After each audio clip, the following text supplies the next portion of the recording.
张鹏。此人参加了一个轰趴晚宴，这个晚宴里有一个大池子，一个貌美如花的女人扑通掉进了水里。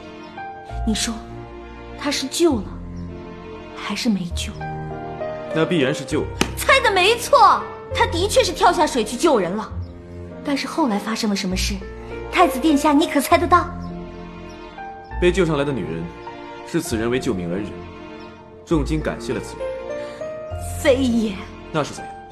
此人被那落水的女人一脚踢晕，当他醒来的时候，他就到了这里，他的名字里就多了一个字，由以前的张鹏变成了张鹏鹏。你这是在胡编笑话来寻我开心？我向毛主席保证，我说的都是真心话。如果你说的都是真的，那我倒要问你，你说的故事里，这个落水的，那个落水的，可是在影射那日在太液池里，我没有先救你。我可没有含沙射影的意思啊！您和那姜氏是什么关系，我一点都不在乎。您是太子嘛，将来注定要三宫六院的。别扯远了。你这么说，就是不信我说的喽？不是不信，但也不可全信，只是对你所说的事情，我不能理解罢了。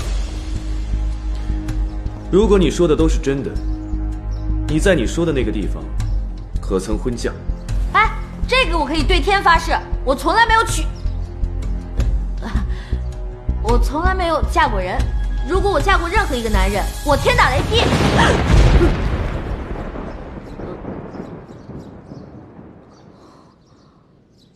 太子殿下，我给你的解释，你可还满意？容我再想想。今日，你先回去吧。那好，那我先下去了，你好好想着。记得吃榴莲哦，很好吃的哟。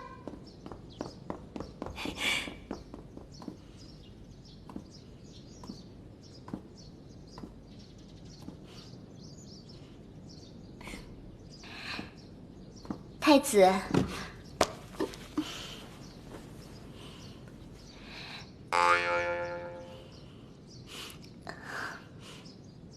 刚才姐姐所言，您可听明白了？有一些明白，却又不全明白。妾身以为，姐姐许是中了邪，不如太子殿下找个法师来宫中驱邪，兴许姐姐就能好了呢。记得在《世说奇谈》上曾载有一事：南杭乔氏曾有一女，一夜而变，不识亲友，不认爹娘，言行举止更是不同以往。有术士称，此女人身未变，心却换了。娘娘，娘娘您去哪儿了呀？鬼门关。啊！唉，真想不到，在你们这儿活着，脑袋时时刻刻都被拴在脖子上。这次算是糊弄过去了，也不知道以后自己的命还在不在自己手上。